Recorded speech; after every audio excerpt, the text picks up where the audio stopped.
Hey everybody, and welcome to The Year Was, a podcast all about today. I'm your host, Michael Montalvo, and together we take the history train back in time once again to discover what makes today truly unique. For the next few minutes, we continue to gather random nuggets of trivia to make you sound smart, or just drop that little fact that makes others stop and say, "Hey, who invited you? Like, seriously, why are you here?" On this episode, we examine the events that occurred today, July 3rd. The year was 1863, and on this day, 156 years ago, the Battle of Gettysburg, the largest battle of the American Civil War, ended. The Battle of Gettysburg is often considered to be the most important battle and the turning point for the American Civil War. It was fought over the span of 3 days from January 1st to the 3rd, and it ended in a Union victory over the Confederate Army and ended General Robert E. Lee's second and his most ambitious invasion of the North. So, what exactly happened? 94,000 Union troops and 71,000 Confederates met on the battlefield in southern Pennsylvania. At the time, Lee was riding high after the Army of Northern Virginia was victorious at the Battle of Chancellorsville, and it was this position of strength that allowed him to convince Confederate leaders to approve his strategy of invading Pennsylvania, hoping to bring with him defeat to the Union's front door. Lincoln had just named Major General George Gordon Meade to lead the Army of the Potomac after losing confidence in Joseph Hooker. Hooker was reluctant to confront Lee, while in contrast to that, Meade immediately ordered troops to pursue him. When Lee learned of the command change, he also learned that they were much closer than he expected. His cavalry was basically out for a joyride at the time, and they weren't really bringing in sufficient intelligence information. This led to him abandoning his plan of driving deeper into Pennsylvania, and instead he ordered his army to focus on Cashtown, a small community about 8 miles west of Gettysburg. With so many roads leading in and out, Gettysburg was an ideal position for moving troops, and on June 30th, Confederate divisions went in search of food and supplies.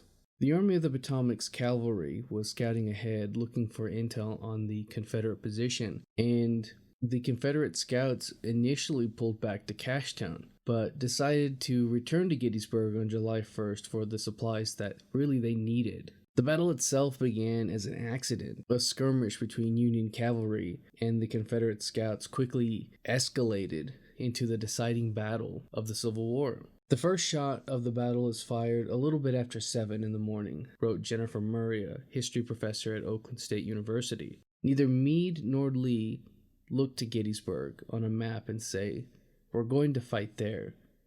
It begins as an accident, and then it escalates. So, Confederate forces under the command of Richard Ewell drove the Union soldiers back through the town to Cemetery Hill, a half-mile to the south. Lee wanted to press on and gave orders to Ewell to do so, but he declined, considering the Union's position too strong. By dusk, Union reinforcements under Winfield Scott Hancock had arrived and extended the defensive line from Cemetery Ridge to Little Round Top Hill. After 1 day of fighting, the Confederate Army appeared to have another victory on their hands, but Union troops held the high ground, a position that would really prove crucial.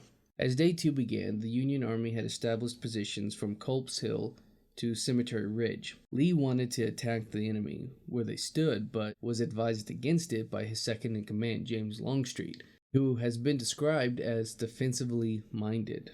Lee chose to go against the advice and ordered Longstreet to attack on the Union left and Ewell to the Union right. Orders were to attack as early as possible, but Confederate soldiers were not in position until about 4 p.m., and it was then that they opened fire on the Union Corps commanded by Daniel Sickles. For the next few hours, fighting stretched from a nest of boulders known as Devil's Den into a peach orchard, as well as nearby fields and the slopes of Little Round Top. Joshua Lawrence Chamberlain was posted to the extreme left at Little Round Top and faced Confederate General John B. Hood as he attacked the Union's flank. They fought back multiple assaults, and out of ammunition, a bayonet charge was executed, securing that left flank. And although the origin of the charge is up for debate, Congress actually awarded Chamberlain the Medal of Honor for conspicuous gallantry. Although the Union forces ended up holding Little Round Top, they ultimately lost the Orchard, the Field, and Devil's Den. Sickles was wounded in battle, and Ewell's Confederates advanced on Union forces at Culp's Hill. Despite being down a commander, Union forces had stalled the attack by dusk, and after 2 days of fighting, the death toll had reached nearly 35,000. Day 3 began with Union forces pushing back a Confederate attack on Culp's Hill.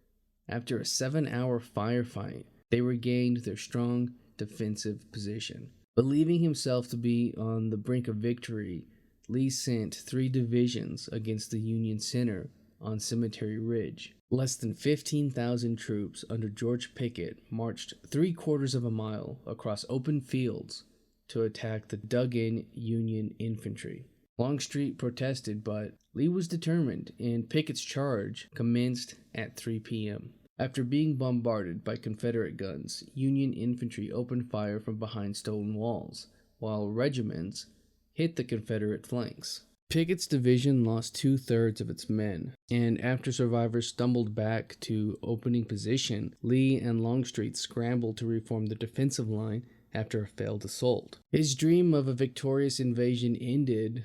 Lee waited for an attack on July 4th that never came, and that night, during a heavy rain, Confederate forces withdrew towards Virginia. Meade would be criticized for not following Lee, but he was cautious. The Battle of Gettysburg was the largest, and it was the bloodiest battle of the war, where fathers fought sons and brothers fought brothers. By the time the guns fell silent on the 3rd day, more than 40,000 men had lost their lives, a number so large that new remains were still being discovered in 1996. Thousands were buried on the battlefield in mass graves, but eventually the corpses were exhumed and Union soldiers were laid to rest in the National Military Park Cemetery. But only the Union soldiers were moved to a new location. The Confederates were left in shallow graves on the battlefield. Parties were sent out to bury the dead at nightfall, and an unnamed soldier from New Jersey wrote, "Some with faces bloated and blackened beyond recognition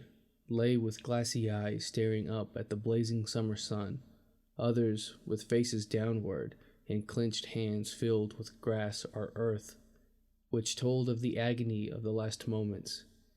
Here a headless trunk, there a severed limb.